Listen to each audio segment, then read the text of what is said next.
Hey everybody, it's your boy Ohm. Welcome to That's OD, where we talk all things LA hoops.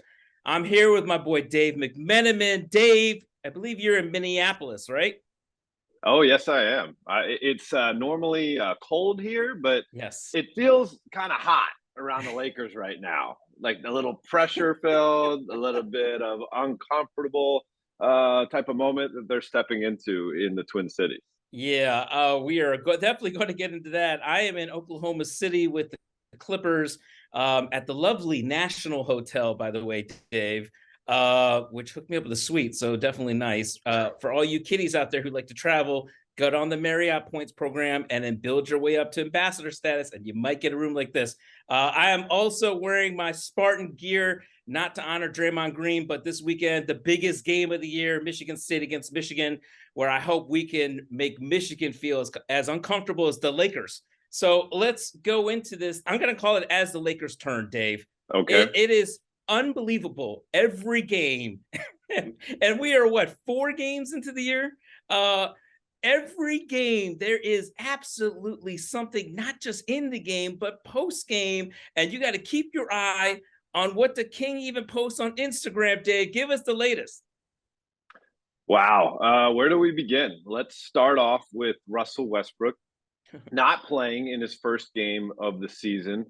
And all the talk around this team was Russ has been an awkward fit, and let's limit Russ's role and see what the other guys can do. Well, Russ is taken out of the lineup completely to deal with the same hamstring issue that popped up at the end of the preseason. But all of a sudden, the extra guys getting extra minutes fall flat on their face. Kendrick Nunn going 2 for 10 isn't going to help things when you're trying to make an argument that this team could be better without Russell Westbrook.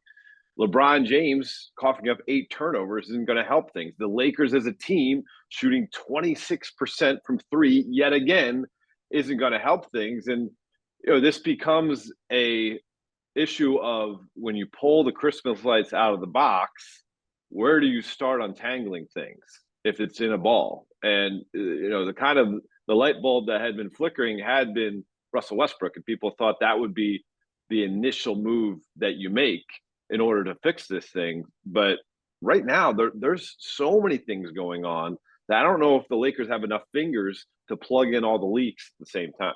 Dave, I mean, I know this sounds like hyperbole, but and just being overly dramatic here. But I gotta say, I know after first 4 games, it's crazy to sound, but they really have to watch where this is heading, because at any point now, when you have a superstar like LeBron James, who you got to make sure at this age you don't want to waste any of his days now, and you don't want him to feel that he's got to start checking out.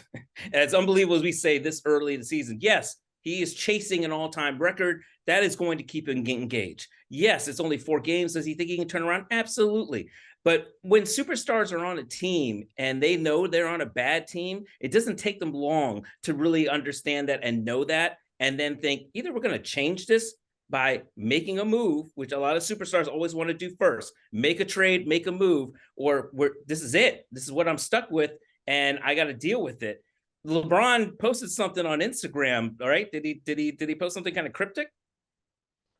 Yeah, so he took a clip from last night's game, pretty much the only thing worth rewatching from last night's game if you were a Lakers fan, where he sprinted up the right side of the court, was found with a perfectly placed skip pass, caught on one bounce, and then classic cocks it back like he's back in Sacramento in his rookie season, his debut, that the hammer dunk that he's become known for, and posted it on social media today with the caption, uh, it's time for people to stop taking me for granted. I'm paraphrasing. It's along that line. And man, what kind of message is that sending? Is it saying that, oh, this is just talking about the video, and at some point you'll recognize that an athlete who's 37 years old in year 20 of his career shouldn't be doing things like that? Certainly, that's a plausible explanation.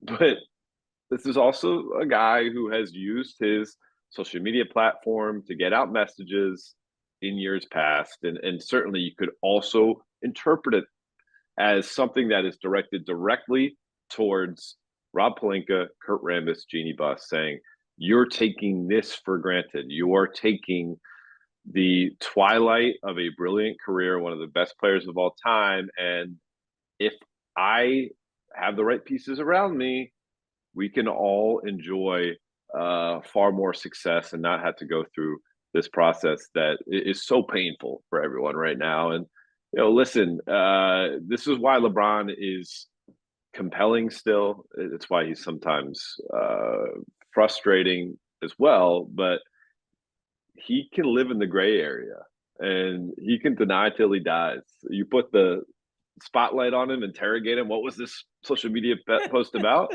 There's a plausible explanation that I'm just talking about what I'm doing on the court personally. I'm testing the limits of what it means to be an athlete in his prime. And Dave, sure, LeBron made this too easy for us. Normally, we need like a World War II code cracker to kind of figure out what his little message is.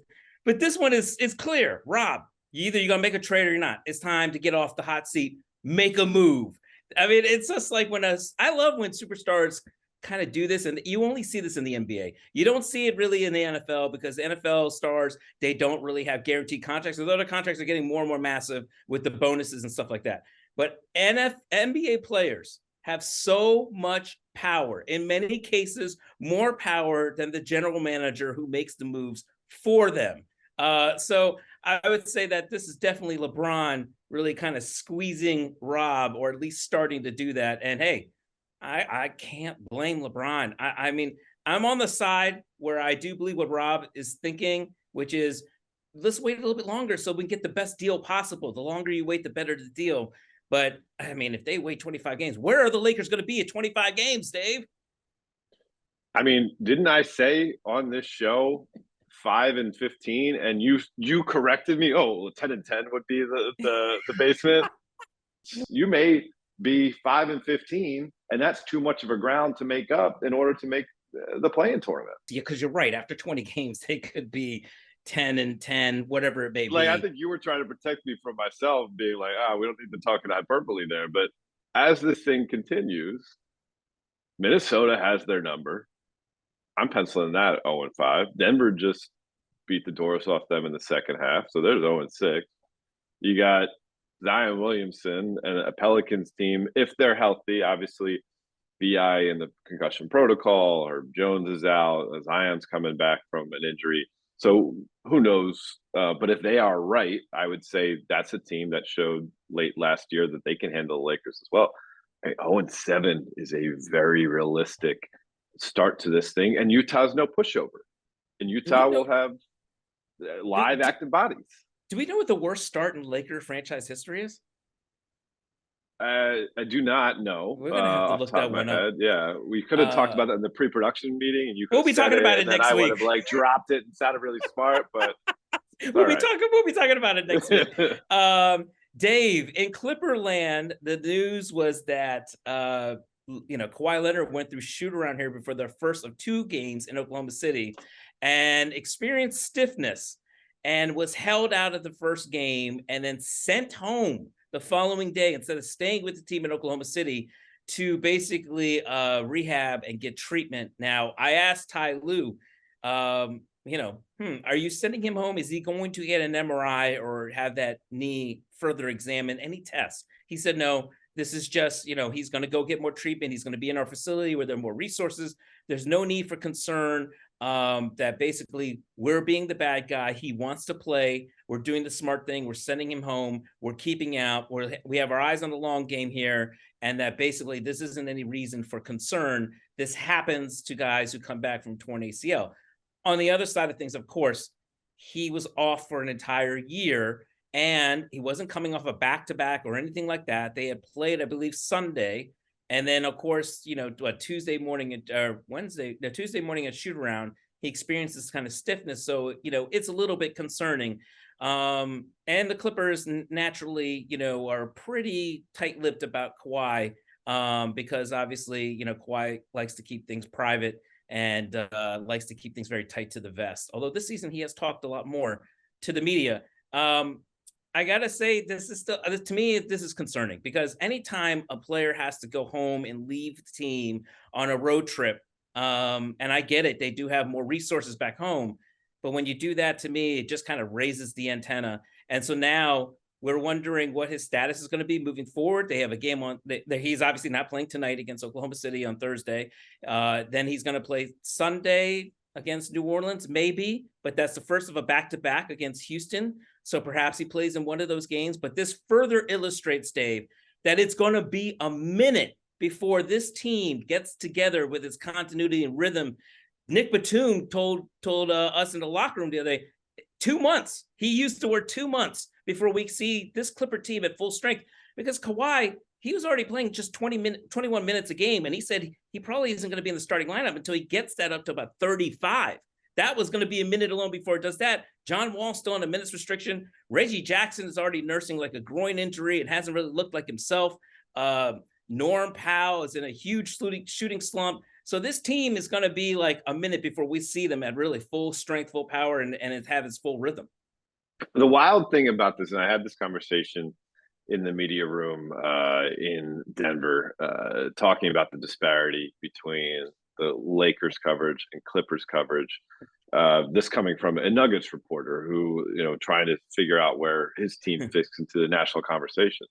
If the Clippers were 0-4 like the Lakers right now, with the same expectations they have right now, there wouldn't be the same level of urgency and concern. It's just a different animal with the Lakers right now. And the thing that I think JJ Redick has expressed on his podcast, there has to be at some level a recognition of call a spade, what this Lakers team is. No one should have outside expectations for this team as currently constructed to be a contender.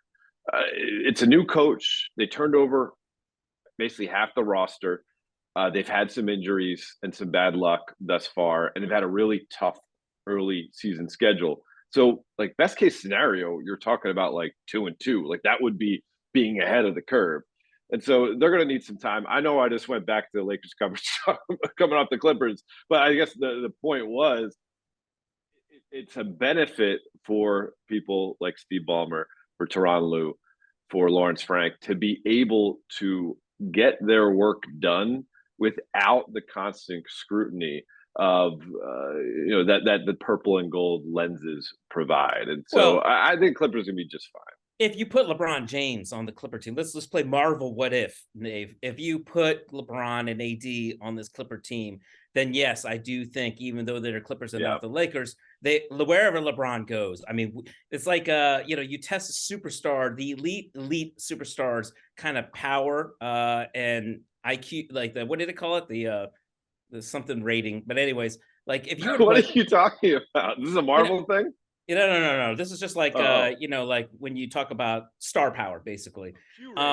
If you were to put LeBron James on the worst team, would that team get a lot of hype around it? Sure. Michael Jordan goes to the Wizards. I still think people started to care about the Wizards when MJ was there. Not quite like when he was a Bull, but of course I still think people cared way more about the Wizards. So yeah, I think if you put LeBron on the Clippers, I think they would be getting attention. But you are right, Dave. It does feel like they can. I'm not going to say they're going to be a 500 team through the first 2 months, but I do think it's going to be topsy-turvy as we go, because they just kind of have no rhythm and no kind of like, you're bringing Kawhi in with 6 minutes to go in the second quarter when he does play. And that is something like Marcus Morris Sr. said, I've never seen that before, where the superstar comes in with 6 minutes to go in the second quarter. So he almost said, it's like you're going to have one half of the season where we play a certain way, and then the second half of the season, maybe we'll finally show what we are. So let's get to Dave, our favorite segment of the day. It's Hollywood Star, where you're playing so well, or you're doing so well, you're trending up that maybe you'll get your hands in the cement and have your legacy forever. Or LA Car Chase, where we're watching something from 15,000 feet. It's going to end badly, and we just see it before our eyes, and we're watching it, and the police are chasing them and all that stuff. So I'm going to go with my Hollywood Star to continue to give it to the big man in the middle, Ivica Zubac. Dave, this dude is killing it. He had 7 blocks the other night, another double-double. In some cases, last night he did finish or Tuesday he did finish the game, but in some cases he's not finishing the game because Ty Lue's going to go small. But he is playing big. He is definitely benefiting from the likes of John Wall looking for him. He is being that rim protector. He is the only rim protector that they have, because he's the only real legitimate 7-footer that they have, a rotation guy. After that, their backup is this guy, Moses Brown, who's going to probably fluctuate between here and the G League. And so they're just going to play Robert Covington and Nick Batum at backup center and Marcus Morris Sr. So Ivica Zubac is protecting the rim. He's playing well, and he was still beating himself up after the game. Now, he was, interesting note to tie in the Lakers and Clippers here, Mike Muscala was on the other side, Dave. Oh, yeah. And if we remember, Laker fans, this is a very sore subject for them. Ivica Zubac was traded to the Lakers, to the Clippers on the trade deadline for Mike Muscala in probably one of Magic Johnson and Rob Pelinka's worst moves, because they felt at the time that they needed a center that was going to spread the floor a little bit more for them. I guess we're still looking for that now, all these years later, more perimeter shooting. But yeah, they turned out to be a great trade for the Clippers. Yeah, we thought that Lakers team couldn't hit threes with Muscala and Reggie Bullock. They didn't have any business being in the same pool as this rough Lakers team. I'll go with the big man starting for the Lakers, Anthony Davis. He continues to get maligned for his play. I've seen it on social media channels. I've seen it on mainstream media outlets. Look at what he's been doing, though. You mentioned the 7 blocks for Zubac. AD had 6 blocks, many coming against Nurkic the other day against the Portland Trailblazers. In Denver, he clearly is not right. His back is messed up. It's jacked up. He tweaked it when he went in for a first half dunk. He got hit in the back in the second half. He is playing through pain, but he's remaining on the court. And afterwards, when he's asked about it, he's saying, if I'm out there, I'm out there. And that is the kind of mentality that he has been criticized for not having over the years. The guy I see, and I've seen this entire season from the very opening camp, is someone who has a conscience and wants to make up for the disappointment of the last season and be a leader in that regard. And honestly, he's doing it on both ends. Like Anthony Davis is putting his chips to the middle of the table and doing everything is required of him to fulfill his obligations to get the Lakers back to where everybody in the franchise believes they should be. And so I'm tired of the negativity that I hear about him based off of a lack of information, perhaps a lack of observation, or, just basically being ignorant and uninformed about what's going on with Anthony Davis right now.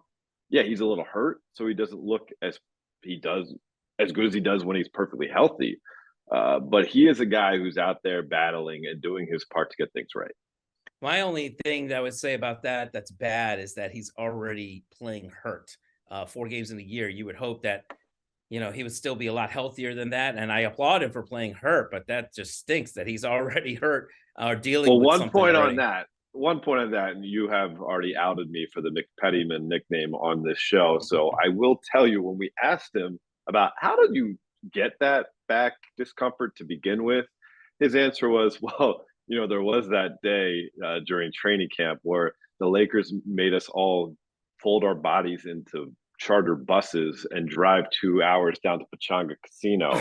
And we weren't really used to that type of travel, and my back sort of seized up during that. So I kind of enjoyed that from AD. I kind of enjoyed it. Oh, man, the things just continue to pile up on my dude, Rob Pelinka. So, Dave, my LA car chase this week, and it's one that's been a similar theme for me already through this early part of the season, is Russell Westbrook. Out with this hamstring injury that he says it could be the same one that he had when he was supposed to start in that one preseason game, but didn't.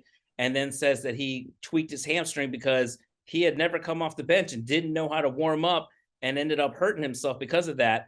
And so now we wonder, when he does come back, I suppose he's going to be coming off the bench again, what that's going to look like, what his body language is going to be, how he's going to play with the second unit.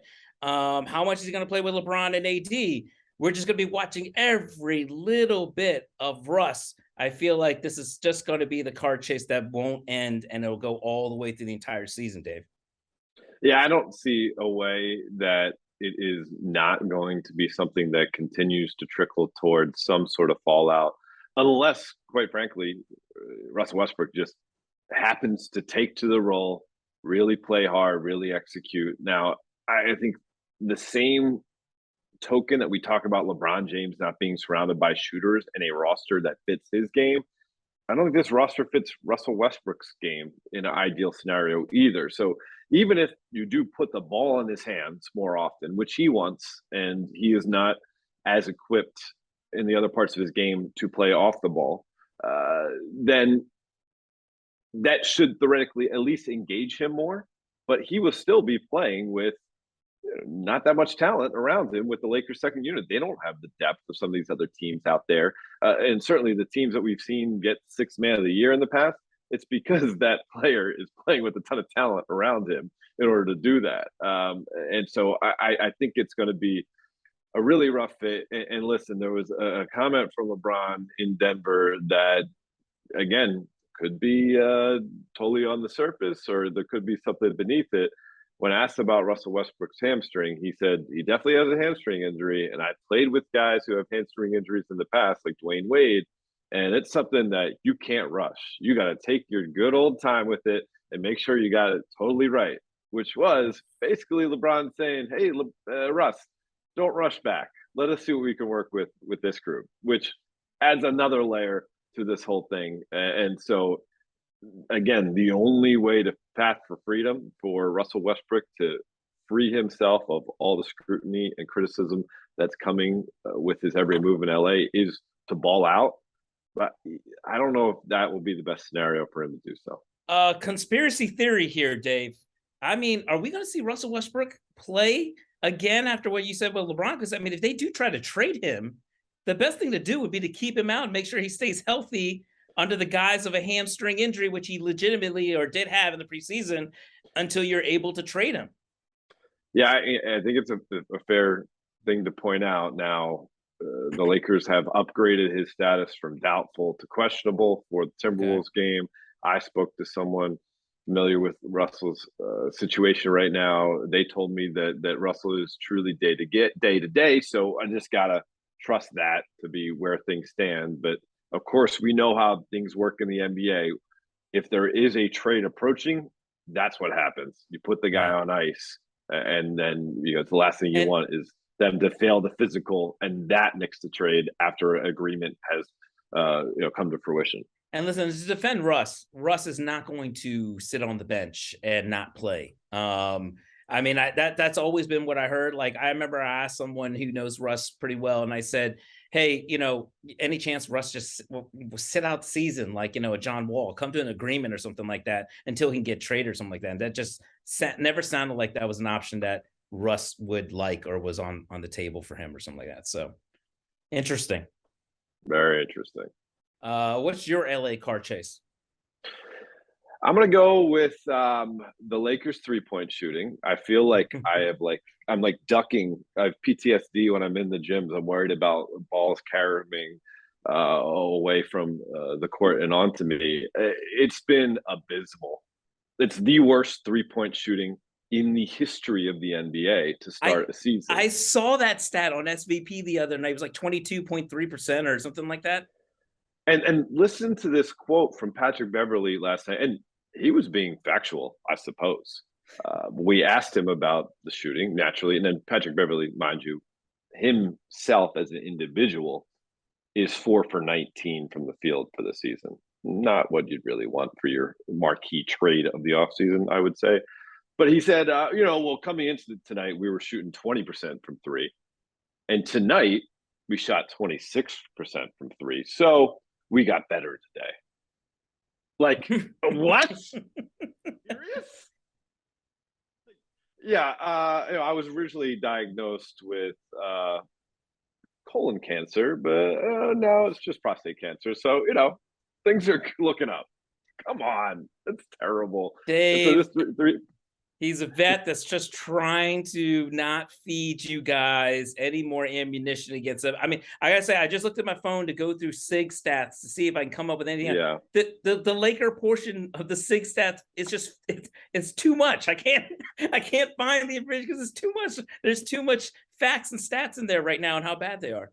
Yeah, and like it's at some point it will get back to a more realistic number. Like they've had some good shots that have rimmed in and out, but it's going to remain a deficiency for this team. And that is all the more reason to pay attention to messages like I'm tired of being taken for granted out of one LeBron Ramon James, because the idea is if you recognize you have this type of talent on your roster, do whatever you can to maximize it. And that means get shooters. We've known that to be the formula for success for LeBron James basically for a decade since he went to Miami and showed tremendous results being surrounded by guys like Mike Miller, Shane Battier, et cetera, et cetera. And so, I mean, this three-point shooting, it's embarrassing. It's unprecedented. It is eye gouging to watch. And they're going to continue to pile up L's until they address it. We need the producers to put some sort of graphic on you with your eyes coming out for Halloween. Yeah, this has been the horror show before October 31st, known as the Los Angeles Lakers. Unbelievable. I do have a sneaky suspicion, though, Dave. I was saying this maybe is my bonus.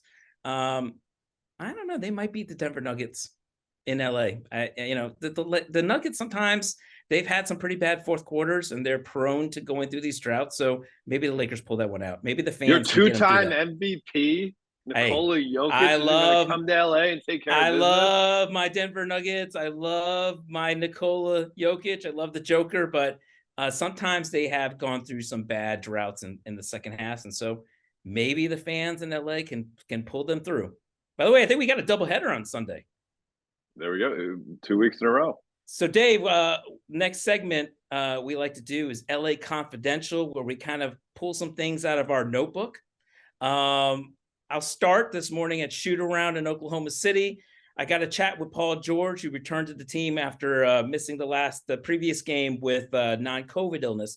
I wrote a story on ESPN.com about how Paul George is kind of coming into this part of his life where he's really kind of just had a summer of commitment. He got married in Italy. He said this was his most focused summer ever. The only 2 weeks he took off was to basically go get married in Italy, and how he's just focused on winning a championship and trying to become a better leader, being more vocal, come out of his shell. So I'd asked Reggie Jackson about the wedding in Italy. They got married at this hotel called Villa Astor, which is on a cliff overlooking the Bay of Naples and the Amalfi Coast.